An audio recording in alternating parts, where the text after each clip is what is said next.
సంజీవని ద్వారా టెక్నాలజీ వినియోగించి వైద్య సేవలు అందించేలా పైలట్ ప్రాజెక్టు విజయవంతమైంది. 5 కోట్ల మంది ఆరోగ్య రికార్డులు తయారు చేస్తున్నాం. ప్రివెంటివ్, క్యూరేటివ్, కాస్ట్ ఎఫెక్టివ్ విధానంలో వైద్య చికిత్సలు అందించేలా చర్యలు. సంజీవని మీకందరికి చరిత్రలో ఒకటి గుర్తుంటుంది. సంజీవని అంటే ఆ రోజు లక్ష్మణుడు మూర్ఛపోయి హెల్ప్లెస్ సిచ్యువేషన్ లో ఉంటే బతికించుకోవాలన్నప్పుడు నేరుగా హనుమంతుడు పోయి సంజీవని మొక్కదేమంటారు, ఔషధ మొక్కని. ఆ మొక్క ఏదో తెలియకుండా సంజీవని పర్వతాన్ని తీసుకొస్తాడు. అందులో నుంచి మొక్క తీసుకుని ఆ రోజు లక్ష్మణుడికి ట్రీట్మెంట్ ఇచ్చి బతికించుకుంటారు. అది చరిత్ర. ఈ రోజు మీరందరూ కూడా గుర్తుపెట్టుకోవాల్సింది, బిల్ గేట్స్ ఫౌండేషన్ తో వర్కౌట్ చేస్తున్నాం. అదే సమయంలో టీసీఎస్ కూడా పార్ట్నర్ గా చేరారు. మేము ఇవన్నీ చూసిన తర్వాత గవర్నమెంట్ ఆఫ్ ఇండియాలో ఆయుష్మాన్ భారత్ ఉంది. అదే సమయంలో రాష్ట్ర ప్రభుత్వం ఎన్టీఆర్ వైద్య సేవ ఉంది. హాస్పిటల్స్ ఉన్నాయి. అన్ని ఇంటిగ్రేట్ చేసి ప్రపంచంలో ఉండే నాలెడ్జ్ తీసుకొచ్చి మీ ఇంటి దగ్గరనే మీ ఆరోగ్యాన్ని కాపాడే విధంగా సంజీవని ద్వారా ఇంటిగ్రేట్ చేయబోతున్నాం. మీరు ఒక విషయం, అందరి రాష్ట్రంలో ఉండే 5 కోట్ల మంది రికార్డ్స్ అన్ని కూడా ఇచ్చేస్తాం.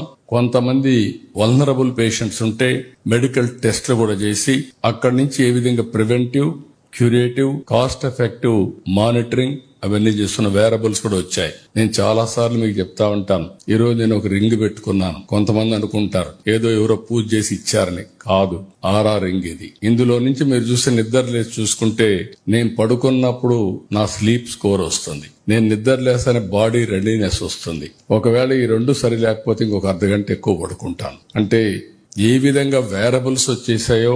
ఈ రోజు ఒక ఆడబిడ్డ ఉంది, ప్రెగ్నెన్సీ వస్తుంది, 15 రోజులు తీసిపోయి హాస్పిటల్లో ఉంటారు. మామూలు హాస్పిటల్స్ కాదు, ఇప్పుడు అన్ని 5 స్టార్ హోటల్స్ అయిపోయినాయి. మామూలుగా మీరు ఒకసారి చూస్తే ట్రీట్మెంట్ ఖర్చు కంటే హాస్పిటల్ ఖర్చు ఎక్కువగా ఉంది. ఇలాంటి సందర్భంలో నేను ఆలోచించింది, మనకు కావాల్సిన ఈ యొక్క వేరబుల్స్ పెడితే హాస్పిటల్లో ఉండే ఇంటెన్సివ్ కేర్ మనం మానిటరింగ్ సెంటర్ నుంచి మానిటర్ చేస్తాం.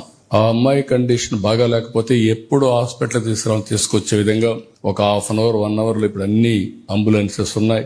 ఈజీగా తీసుకొచ్చే పరిస్థితి వస్తుంది. దీనివల్ల ఖర్చు తగ్గుతుంది, అనవసరమైన ప్రయాస తగ్గుతుంది. ఇలాంటి వినూత్నమైన కార్యక్రమాలు మీరు ఇక్కడ చూస్తే విశాఖపట్నంలోని మెడ్టెక్ పార్క్ వచ్చింది. దేశానికి మొత్తం ఎక్విప్మెంట్ అంతా మనం విశాఖపట్నం నుంచి సప్లై చేసే పరిస్థితికి వచ్చాం. దీన్ని లాజికల్ గా తీసుకుపోతామని కూడా మీ అందరినీ కోరుతున్నా. నేను ఈ సందర్భంగా నిర్మలా సీతారామన్ గారిని అభినందిస్తున్నా. హెల్త్ ఇన్సూరెన్స్ కి టోటల్ గా జీఎస్టీ ఎగ్జామ్ చేశారు. అంటే మనం పెట్టుకునే డబ్బులు అది కూడా తగ్గింది. I'm very happy. Common man కి ఆరోగ్యాన్ని కాపాడాలని దీనికి కూడా ఒక నిర్ణయం చేశారు. దానికి కూడా మనస్ఫూర్తిగా అభినందిస్తున్నా.